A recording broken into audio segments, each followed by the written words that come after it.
Welcome, everyone, to the Executive Compass. This is where we get insights from executive firm founders. We'll dive into their story, how they got started, their challenges, opportunities, and how they're shaping their business. For those of you watching this podcast, I'm Amisha Shrimankar, founder of Vectra Growth Partners, and we specialize in helping executive firms scale their revenue in 12 months. Today's guest is John Warren, founder and CEO of A-List Associates. Hey, John, thanks so much for joining. How are you? Pleasure to be here. Yeah, I'm doing fantastic. I'm so looking forward to this interview. We have so much to unpack here. Oh yeah, I got a lot to give out. A lot of Yep. information. Where are you calling in from? New York. Actually, I'm home today, but I have offices in New York City, one Park and 46th. Okay, Yeah. fantastic. And for our audience who will be watching this, do you mind doing a brief introduction? But, Yeah, yeah. yeah. What's All your right. elevator speech? Oh God, I'm a recruiter. People call us headhunters. I've been in the business for 43 years actually. And I got into the business because I went to a headhunter and he said to me he can't do anything for me.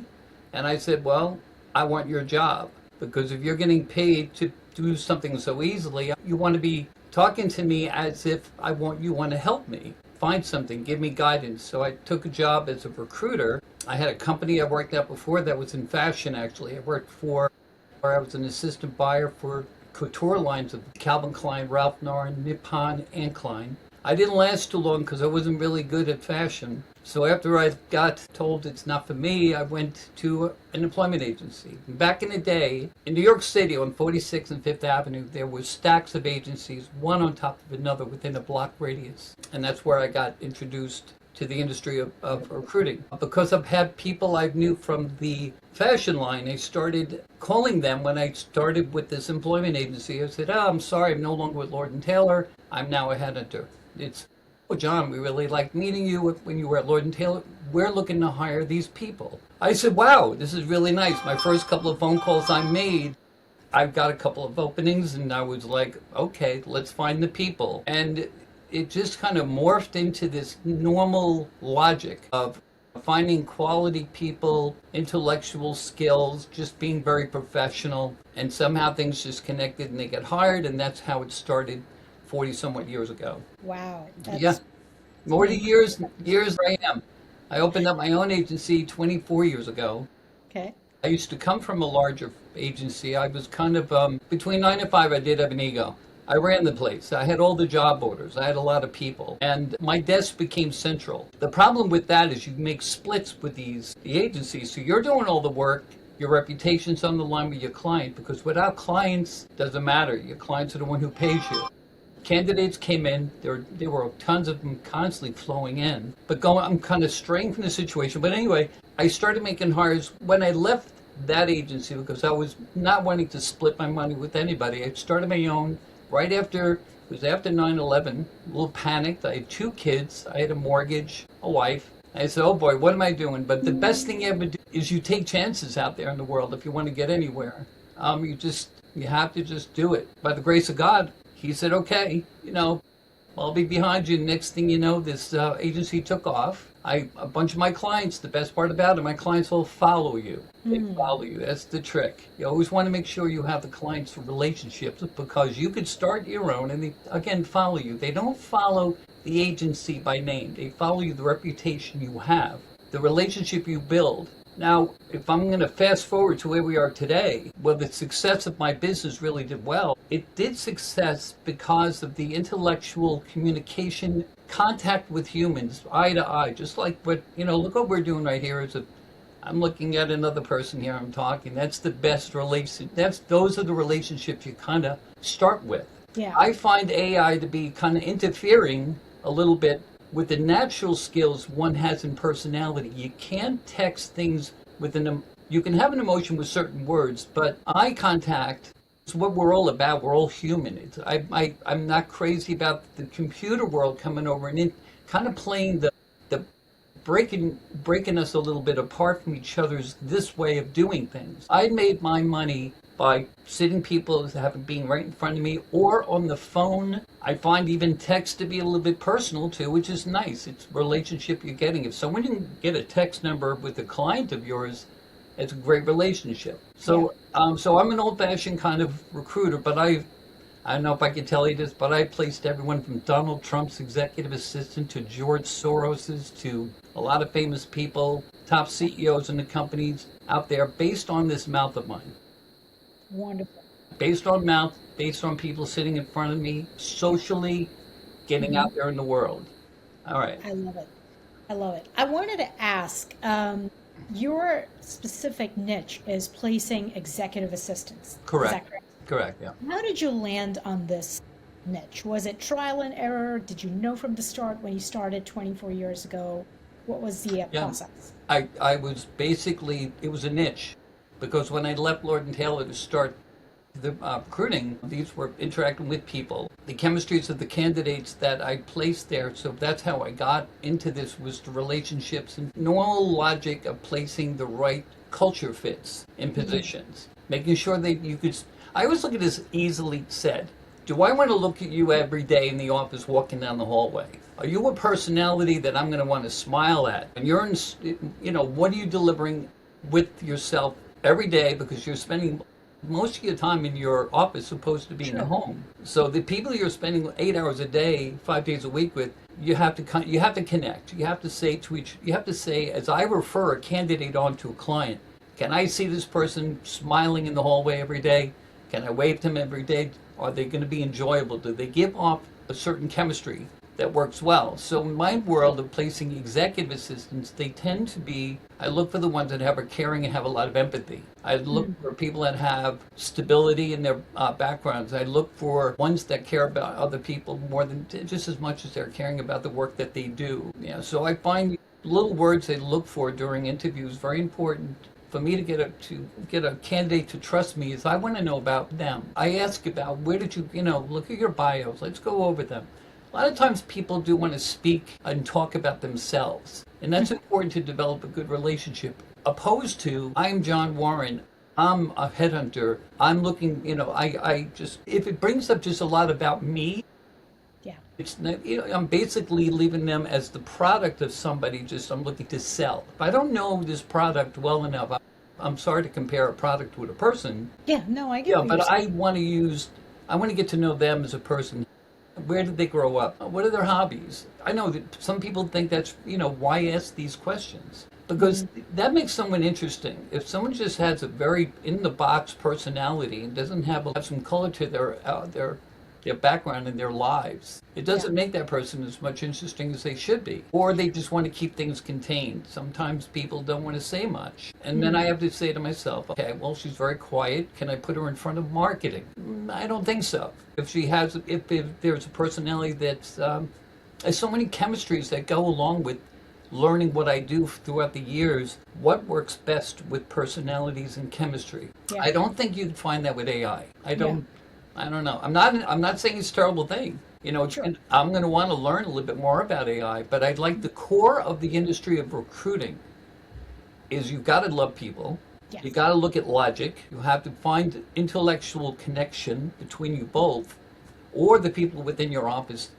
When you send that candidate out, your reputation becomes on the line. You're as good as your last referral. I got to Hmm. tell you, you send a wrong candidate out because of just wanting motion, it'll do more damage. Find Got if it. clients like when you don't call them until you have the right one. And I'm at that point now where I call a client, I go, I have the right candidate. I don't hear boo. I just go, okay, when can I see them?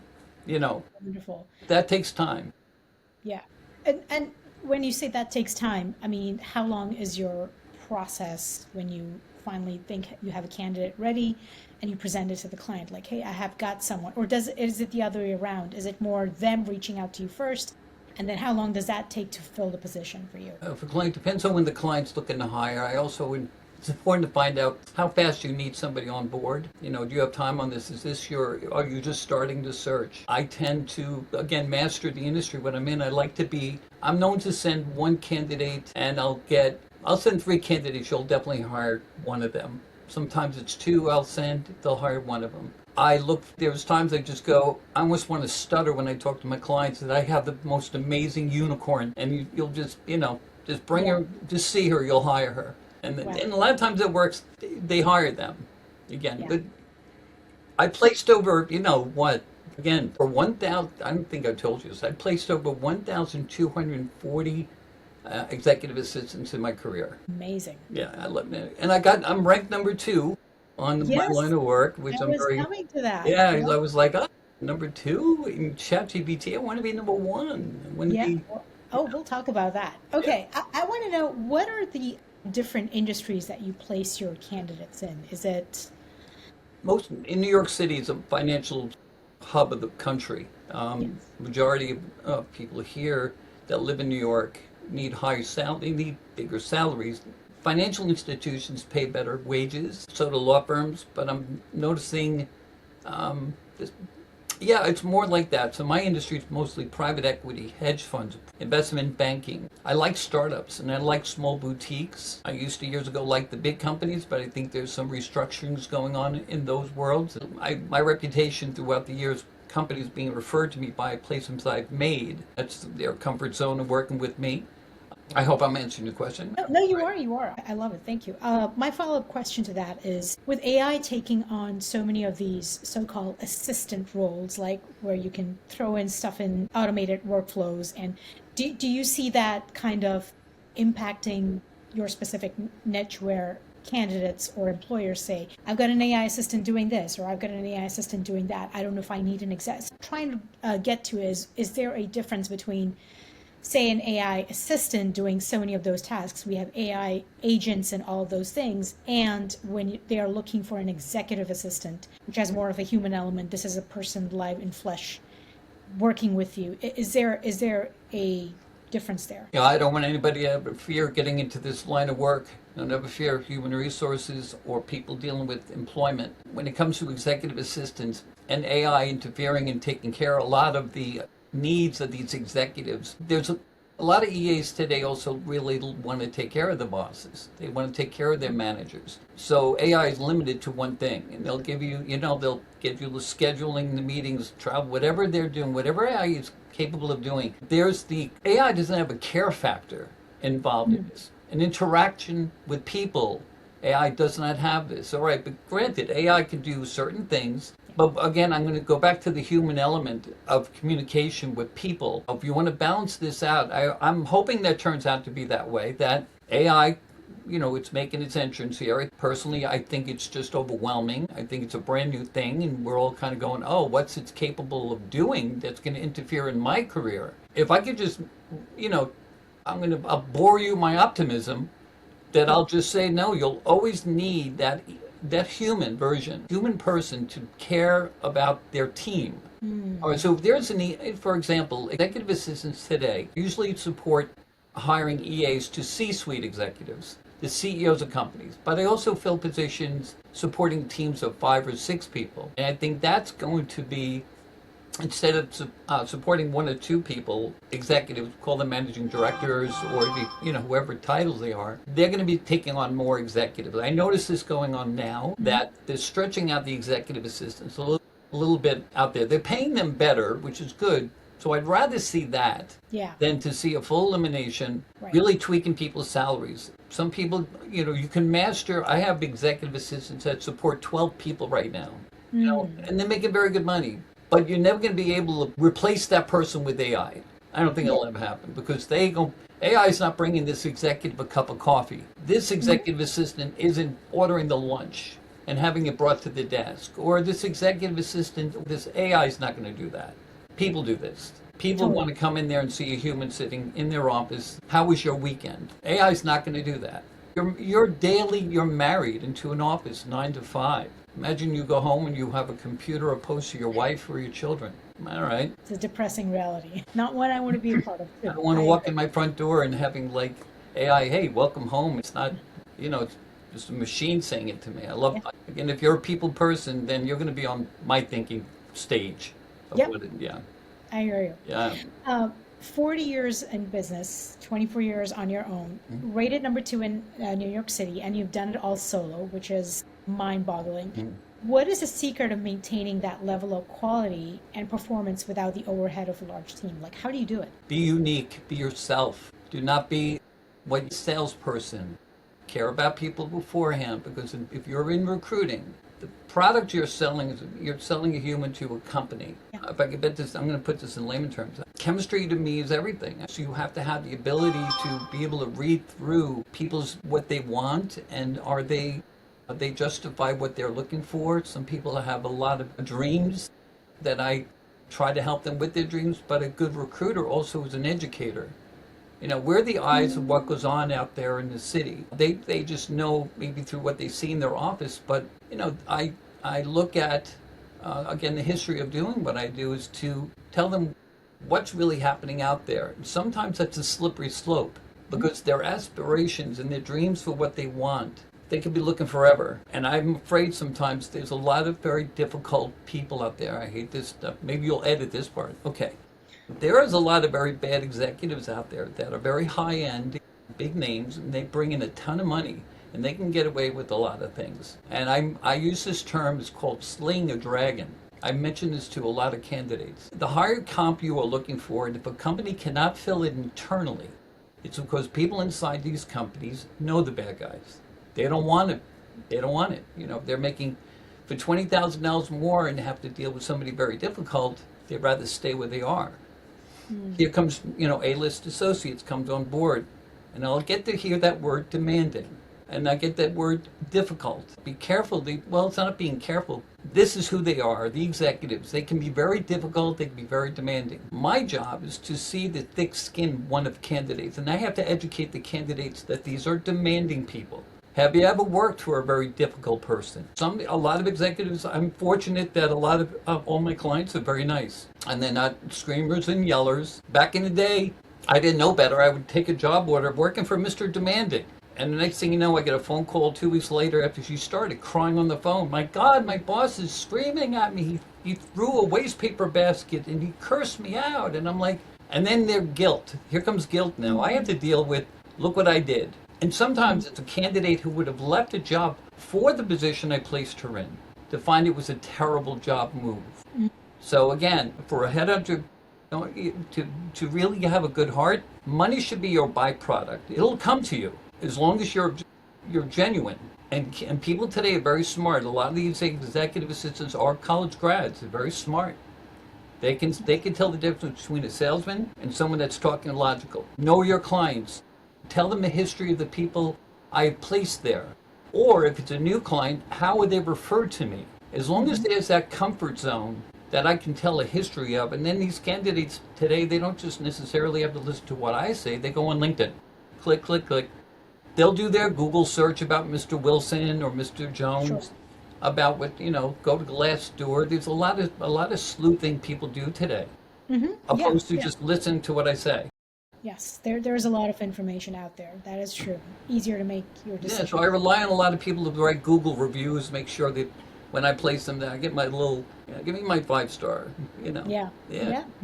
I don't. It does help. Yeah, I think it helps. It does help. It Yes. does help. But it's nice. It's a nice thank you for the efforts I put in. Yeah. Yeah, you get so close to candidates. Sometimes I get invited to their weddings. I mean, their parties or. Yeah, I'm waiting to get invited to go to Singapore with one of my clients. I have like 8 EAs I place there. I'm like, and once a year they all go to Singapore for team building. And I'm like, why are not, I feel like I'm part of your office, I know, Yeah. right? Yep. So, John, tell me, what does your process look like for sourcing, vetting, and placing these assistants to ensure that kind of high value outcome for your clients? The way of sourcing to get candidates? Yeah. I'm a LinkedIn fan. I mean, I find advanced functions on LinkedIn really help. By going advanced functions, you could break down title. Again, being I specialize in executive assistants, those are your subjects or your job title. And where is your geographic location? It's here. And it weeds out a lot of, I can't get people from Pennsylvania or New Jersey. And a lot of times you want to find the metropolitan area of New York. 1,000 will come up. My thing is I know like a lot of them anyway. Again, when you specialize in something, you always see the same face is going to pop up and the people that are in their network pop up. It's same thing, that's why if any headhunters out there and I spoke to this before, headhunters should not span themselves out in different markets. They should specialize in something. and get that reputation down. It's branding what you do. Brand it. It's like, yes, you're a recruiter, but what do you specialize in? I think that was the Yeah. smartest thing I ever did, was making sure I didn't want to handle it. If some company called me up and they're looking for, let's see, give it a title, graphic designer. I Sure. don't have the time for that. It's not my market. Nor do I want to learn that kind of field. There are recruiters that will do that, and they're Yeah. very good at that. Yeah. Everybody should master what they do Yeah. and just focus on that specialty skill you have. Yeah. So tell me, with executive assistants, when you're putting out a posting there that do you put out stuff that we're hiring or we're looking or any of that, and do you get flooded with resumes? Is that No, yeah. Yeah, but I don't do that anymore. No, because I had a job opening about a month ago. It was like $200,000 plus bonus. It was like a really rare opportunity. I got bombarded. And a lot of them are the people that already know me. They're like, well, John, you didn't think of me for this one or this one or this one. So I don't do that as much anymore. I poach. I'm a poacher. okay? I love new candidates. Someone said you should name your agency Unicorn Search, because I look for the unicorns. I look for the unique. I look for people that are really just outstandingly, not what one looks like, beyond that part of it. It is who you are. It's like, for example, when I talk to you, Amisha, you're very warm to talk to. You're easy to talk to. There are people that just don't have the time to talk to you. But Yeah. I find good souls find good souls. I believe that too. Yeah, there's a little religious part of me as I walk around my home with my daily holy water. Okay. Okay. No, I'm not that. Every day I say my prayer. But anyway, Yeah. and we're at my age right now. I'm up there. But I find that age is irrelevant. I think age is just a number. I think Yes. if you love what you do, always find your passion. Find what you're here for. What did God put you here for? And if Yeah. no different than anybody else out there. I'm not. I'm just do what I do that I love. And for everybody that listens to you, find your passion and take a chance once in a while if you feel you can. Start your own business. If you're a recruiter and you have a lot of faith in your skills, the best thing you could ever do. It was the best thing I ever did. You know? Finally, you only knew my history when I was a kid. My God, it's another story. Yeah, the negative. God, I didn't have that growing up with the moms and the dad and the college and all of that stuff. Uh-huh. I hit the road. I came back to New York with like $120 in my pocket. And the next thing you know, I'm hired because I guess I had that Lord and Taylor look back then. I had that look, I looked like Biff or Buffy, Something worked out fashionably for Yeah, it you, was even like- though you weren't fashionable. I didn't think I was. Someone I met in the school, there was outside waiting for a bus to go into New York City, and I became friendly. She goes, "Oh, you're looking for a job?" I go, "Yeah." She goes, "Well, we're hiring at Lord and Taylor." I said, "Okay." I had a business suit that was from the 1930s that I happened to pick up in a town in Bristol, Tennessee. There was an old store. And the man, I came in, I said, "I'm from New York." I said, "I'm visiting down here in Tennessee." Look, out his window, it's like the 1950s never went away. Wow. And he had this gabardine double-breasted suit. And he said, "Come on in, I want to show you some suits." And he brings me upstairs and cracks open his crate. And he pulls out his suit and he goes, "This will fit you." I go, "How much is this?" He goes, $59. If that suit was in New York, that would have been a $900 suit. I said, "Oh, let me grab a couple of these suits." So I had I had people in Lord and Taylor came up to me and go, "Where did you buy that suit?" I swear to Nice. God, they would say, "That's such a beautiful suit." And I had the little blonde hair and I had that little, I fit that image of the Lord and Taylor thing, but I didn't know what I was doing. I didn't know. I was terrible at that. I didn't have merchandise floors Right. I'm 22 and I'm bossing women that have been there for 20 years. You have to work Saturday? I'm not doing that. I wasn't good at that. Yeah. Well, you found your passion, right? Yeah, it was all. That matters. I Yeah. just And wanted you were- to. It's funny. The guy who told me he can't do anything for me is one of my best friends. 50 years later, 40 plus years later. Yeah, and we're still very good friends. There were four of us recruiters that stuck together, and we just became friends. And then I broke off. They broke off. One became a doorman for the rich and famous in New York City, where at Saturday Night Live, all the big actors lived in. Sting. He used to get first row New York Yankee baseball tickets from Paul Simon. I mean, he stepped in it really great. And then he retired. And we text to this day. We'll text and say, "Hey, how you doing?" We'll get together. No, love it. I love it. Yeah, I just we're all want to getting older. Yeah, I just want to quickly switch tracks here back to because so much of your story is so human centric. The business is all human centric. You know, you have this personality, you connect with people, and you already kind of shared your thoughts about where AI is in this whole thing. I want to ask you a follow up question. How do you see technology and AI specifically integrating into a high touch, relationship driven business like executive space? Do you see it changing? I mean, there is a balance, right? I mean, people are using it. Is there a balance? Are you an advocate or are you, I'll play the middle of the road. I yeah, always sit on the fence. I see two different opinions, and I'll listen to both of the opinions of how it's going. It's up to the individual what they see in this AI world. I have two kids, and now no longer kids. 129, 124, and those guys are, click, click, click, boom, boom, boom. This tech, that tech, and I get, maybe subconsciously I'm intimidated by it. I find it's a whole new world I got to learn, but I don't have the time to do that because I have, 4 or 5 jobs I'm trying to fill, and I got to do all these reaching out and get a hold of this one and that one, that one. Not to sit, yeah, I don't have the time to sit back and go, let me learn AI, but I'm learning it a little bit at a time. I'm watching my daughter's fiance, he's an IT guy. So, okay, all right, so he's right now working on this AI platform. He uses these tech words, and I'm like, wow, what does that word mean almost? And he showed me it's kind of a scale, it's something to do with staffing, actually. mm, And he is an IT guy. So the generations coming up behind me are different. Now, going back to the word, yeah, I've been doing this forever.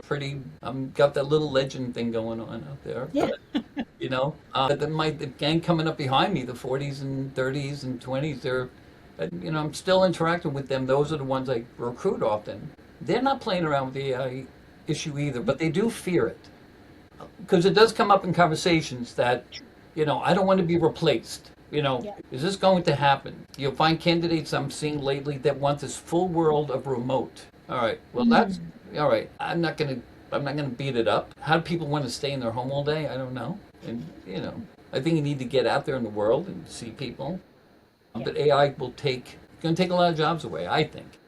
yeah, I think it's going to take away a lot of operations. I think the money makers in these companies will always want to interact with people because um, that relationship building creates business. agree. Yeah. If Yeah, if you don't know who you're dealing with, then that's on you. You should know the people you're interacting with, their trust, their reputations. How is their, I use this word, intellectual communication skills. Smart people.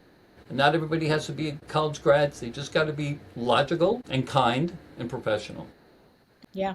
No, I hear you. This is more about your business, John. If you were looking to scale your business today, not necessarily by hiring a large team, but by increasing, say, your capacity, where do you feel the biggest time sinks or manual processes are today? And maybe not just you see that when you talk to your friends who are also founders in the same space. To scale bigger, you say? Yeah, if you didn't necessarily want to hire a team and you were interested in increasing your capacity, where do you have most of your time sinks? Where do you spend a lot of your time on manual processes that you think, gosh, I just wish I didn't have to do so much of this or learn about this? Yeah, well, ironically, here's where AI is going to come into play.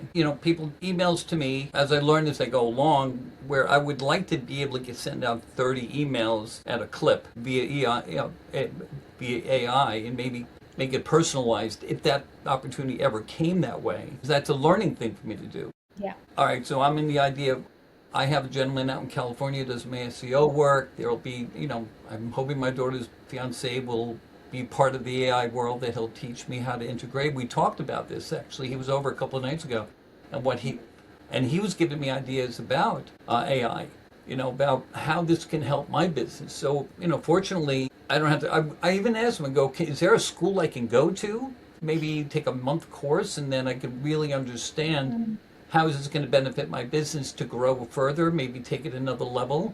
But Misha, I got to tell you, I'm just happy what I do. I'm like, Yeah. I am so busy, and it's always been very busy. If it's not broken, I can't fix it. I don't need to break it. I don't need to fix it. For people that are looking to scale into the AI world of recruiting, I think it's a great idea that if you're young enough and you have that time enough to do it, do it.